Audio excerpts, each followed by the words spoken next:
Kur'an menen dostuk, Kur'an'a jakın bolup, okup, okuganды үйрөнүp bilbesek, hazır misалы men bilbeymin degen, bul çoğun bir şıltak bola albayt da. Men жашым баланчага жетти. Kur'an окуу үчүн bir жаш чектелген эмес. Мына ушул 49 жашка чейин же 59 жашка чейин Kur'an окугула, андан кийин пайдасы жок деген жер барбы? Жок. Kur'an'ды 60'dabы, 80'deби, 90 жаштабы, Allah kança ömür bergen bolsa, kayсыл жашта Kur'an okusa bolot, Kur'an okuganды үйрөнсө да болот да. Мындай деп ойлоп элем, жаштыкта эми биз окуй албай калдык эми. Балдарыбыз окусун. Жок, неге окуй албай калдыңыз? Окуйлу, үйрөнөлү. Мечиттерибиздин имамдары бар, алхамдулилла. Бүгүнкү күндө мурдагыдай эмес. Алым табылбай турган, кары табылбай турган, азыр Аллахка шүгүр көптөгөн мечиттердин имамдары кары, Кур'ан окуганды билет, жакшы билет. Көптөгөн мечиттердин имамдары алым, илимдүү молдолор. Biz ne kılalı? Baralı. Oşolordan үйрөнөлü. Meşittiğinizin imamı sizin canınızda, jakınыңızda. Baralı. Күндө baralı. Күн alыс baralı. Cumasına 2 jolu baralı. Cumasına 1 jolu jok degende baralı. Maga Kur'an үйrөтүп koy. Bir dagı imam sizge jok debeyt. Sүйünöt. Үйrөтөйүн деп. Baldarыбызды alıp baralı. Үйrөтүp koyuңuz деп. Cumasına 1 jolu kelsin. Жылына 52 jolu imamga kattagan bolosuz. 52 jolda Kur'an okuganda үйрөнүp ketesiz. Ошого балам окуйт, балам билет эмес, балам окуса өтө жакшы. Мага сообу тиет. Бирок пайдасы, таасири, Кур'ан хидаят, хифазат, берекет болсун үчүн мен өзүм окушум керек. Өзүнчө. Балабыз окуганын сообу эле тиет да. Өзүбүз окуганын таасири да тиет. Пайдасы дагы болот. Бирөөдүн баласы падыша менен сүйлөшсө кандай болот? Бирөөдүн өзү падыша менен сүйлөшсө кандай болот? Sizdi padişa çakırıp jattı ele. Jo men balam süйлөшөт, men süйлөшпөйм. Özüңüz de süйлөшүңүz күндө padişa менен сааттап. Ошого ыйык Куранды балам да окусун, балдыбыздын балдарыбыз окусун. Өзүбүз дагы окуйлу, апалар дагы үйрөнсүн. Өзү аял кишилер эркектерге караганда батыраак үйрөнөт. Себеби аял кишилер бир нерсеге киришсе өтө тырышчаак болот. Эркектер бир жасап, бир жасабай, унутуп калып, таштап коюп, жок, аял кишилер ушу бир кириштүү болду. Үйрөнүп да салат, эртең көрсөңүз, жөн эле эмес экен, бул тажвид үйрөнүш керек экен деп, тажвидти дагы үйрөнөт да анан сизге үйрөтөт да. Ошого батыраак өзүбүз эле үйрөнүшүбүз керек, эркектерчи. Мечиттин имамына барып, жакшылап үйрөнүп, күнүнө бир тамгадан үйрөнсөк 29 күндө бүтөт экенбиз.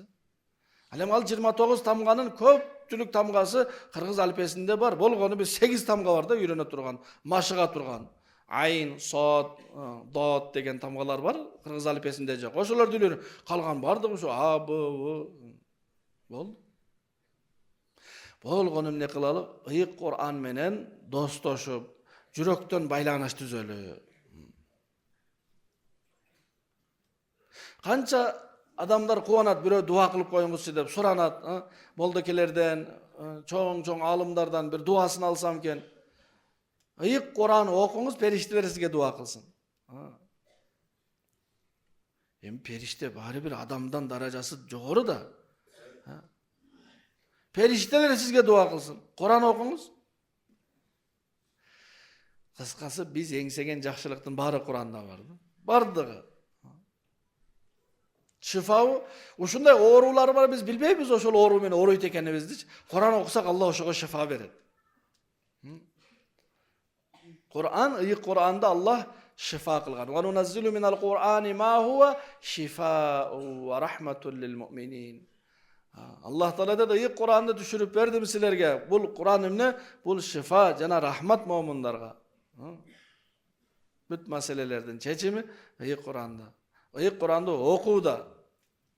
Biz Kur'an'dan kişini alыстаганыбыздын dalili, belgisi, her birimizin jeke telefonumuz var mı? Var. Meniki özümdükü, balamdыкı özümdükü, baykemdiki özüm. Nege her birimizin jeke ıyık Kur'anımız yok? Bir uyda bir Kur'an, bir ıyık Kur'an. Аны дагы бирөө ажылыкка барганда алып келди эле, же өткөндө мешитте таратып атыптыр, ошону алып келдим эле. Бир үйдө бир эле Кур'ан турат. Анда бир үйдө бир телефон болсо болобу? Жок, мен өзүмө өзүнчө керек, баланчага өзүнчө, ар бирибизге өзүнчө керек байланышып туруу үчүн. А эмнеге ар бирибиздин жеке ыйык Кур'аныбыз болбош керек байланып турсун үчүн? Элестетиңиз, бир эле телефон болсо, мен чалып алайын, сиз сүйлөшүп алдыңыз, жок, мен сүйлөшүп атам. Кезекте турсак. Жок дегенде ошол бир ыйык Кур'ан болсо дагы, ошону кезек менен окусакчы? Жок. Ар бирибиздин Кур'аныбыз болсун. Бул менин Кур'аным, бул сеники экен, балаңызга, бул сеники экен, иниңизге, байкеңизге. Ар бирибиздин Кур'аныбыз. Бүгүн бир адам каза болсо, машинеси, үйү, кийим кечеси, акчасы, телефону калат балдарына. Бирок балдарына атамдын Кур'аны эле Кур'ан калбайт да. Себеп жок да. Ошондуктан ыйык Кур'аныбыз жеке болсо, ошону күндө ачып окуп турсак, Кур'анды караган сооп, көздүн нуру көбөйөт. Ыйык Кур'анды карап окуганын сообу башкача. Даарат менен кыбланы карап, ыйык Кур'анды ачып карап окуган таң эртең менен бул нерсеге жеткен сооп жок да. Элестетиңиз, таң эртең багымдат намазына чейин даарат алып алып, кыбланы жүздөнүп, ыйык Кур'анды ачып карап окуп жатасызбы? Аллах сиздин жүрөгүңүзгө ушундай бир жарыктык, ушундай бир нур берет, башка ибадатта жок болот бул нур. Ошол нур жүрөккө келдиби, кыжалатчылыктар, оорулар, кайгылар, проблемалар бүт чечилет. Эмнеге? Себеби бул нур башка жерде жок да. Ошондуктан таң эртең тура албасак, андан кийинирээк, күн чыккандан кийин туралы. Бирок өзүбүзгө адат кылып алалы. Мен күнүнө ушунча Кур'ан окуйм. 5 мүнөт, 10 мүнөт, 15 мүнөт, 20 мүнөт. Бирок бир күндө окуй ала турган бир убакытты өзүбүзгө эмне кылып алалы? Белгилеп алалы. Анан кайсыл бир күн окулбай калса, окумайын жатпайлы, же эртеси күнү экеси окуйлу да. Мисалы бир адам эртең менен тамак жебей калса бир себептерден улам, түшкү тамак жебей калса бир себептерден улам, кечинде тамакка отурганда мага кичине эле бергиле дейби? Жок. Бул эртең менен жеген жок, түштө жеген жок. Бул кишиге 2 эсе, 3 эсе беришиңиз керек. Эмнеге? Казаларычы. Рамазанда болот го, Рамазанда. Саарлыкта биз эмне кылабыз? Көп жейбиз. Эмнеге? Абет жок да. Ооз ачарда дагы көп жейбиз. Эмнеге? Абет кылган жокмун да. Орозодо биз абетти 2 жолу кылабыз да. Бир жолу саарлыкка кошуп, бир жолу ооз ачарга кошуп. Ошондой эле кайсыл адам эртең менен түштө тамак жебей калса, кечинде көп заказ кылып алып жейт го, үйдө болсо дагы. Ошондой эле эртең менен Кур'ан окулбай калды. Мен өзүмдүн нем бар эле, вазифам бар эле, тапшырмам бар эле. Окулбай калды, аны кечинде 2 эсе окуйлу. Кече Кур'ан окуй албай калдым бир себеп, бүгүн 2 эсе окуйлу. Неге 2 эсе? Себеп кадырлуу Кур'ан, кадырлуу калып калды, кечеги Кур'андын акысы калып калды, окубай калдым. Ыйык Кур'ан жалаң гана имамдардын эле тапшырыгы эмес туугандар. Имамдар, имам окуса болду, имам Кур'ан окуп жатат. Жок. Имам окусун, имамдын уулу окусун, азанчы окусун, азанчынын уулу окусун, досу туугандар бары окусун. Ар бирибиз Кур'ан окуганды үйрөнөлү, үйрөнгөндөр окуйлу калтырбай. Макул бирөөдү алып келдиңиз, үйүңүздө Кур'ан окуду. Жакшы. Өтө береке. Бирок кетти. Болду, токтоду го. Өзүбүз окуйлу, үйүбүзгө периштелер келет. Үйүбүздө Кур'ан окуйлу, бири-бирини уруштуруучу атайын жиндер болот да. Келип алып туруп, атасынын сөзүн апасына, күйөөсүнүн сөзүн аялына, аялынын сөзүн күйөөсүнө жакпагандай кылып угуза турган атайын шейтандардын жамааты бар да. Аялы жакшы эле сөз сүйлөп жатат, бирок күйөөсүнө ошону тескери угузуп коет да. Чай ичпейсизби десе, батыраак чай ичпейсизби күттүрүп дегендей угузат да. Күйөөсү жакшы эле айтып жатат. Тамак жасагансыңбы? Күндө жасабайт элең, бүгүн жасадыңбы деп айткандай угузат да аялыначы. Анан не болот? Анан чыр-чатак чыгат. Кайсыл үйдө Кур'ан окулса, ошол шайтандар кетет. Эмнеге? Периштелер келет да. Периштелер келдиби? Boldu, alар kaçat. Misалы bir үйgө milisiyalar kelse, uğurlar kaçabı? Kaçat da. Nege? Milisiyalar keldi.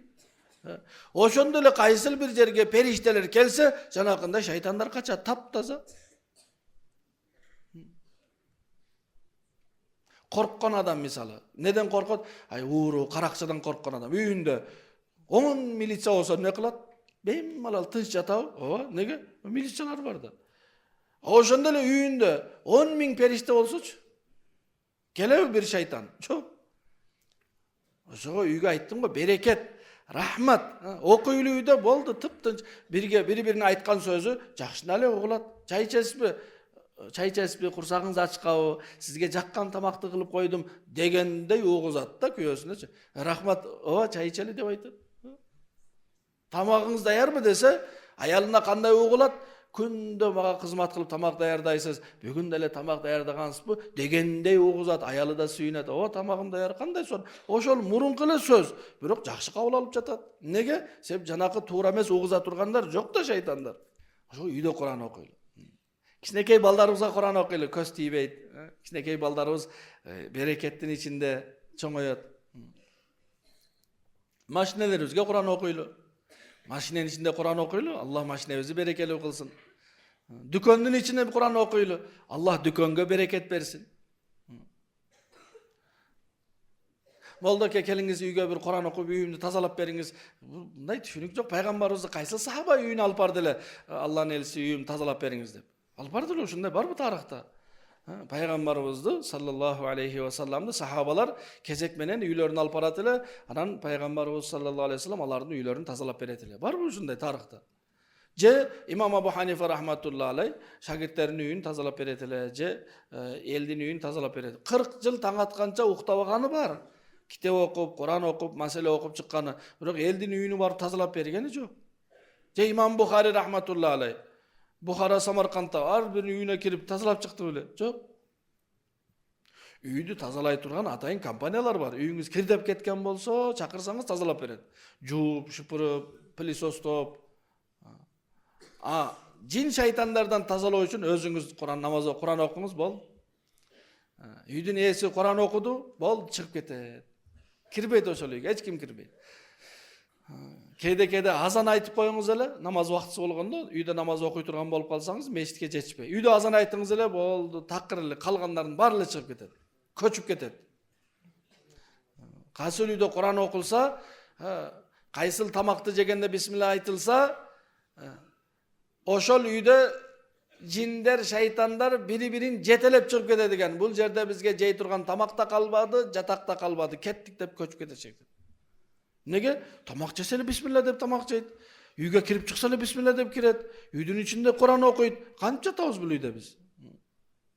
Элестетиңиз, bir үйдө эмес, bir имаратты милисияхана кылып алса, ошонун ичине уурлар кирет. Жок, милисияхананын ичинен уурлар качат. Кирбейт аяка.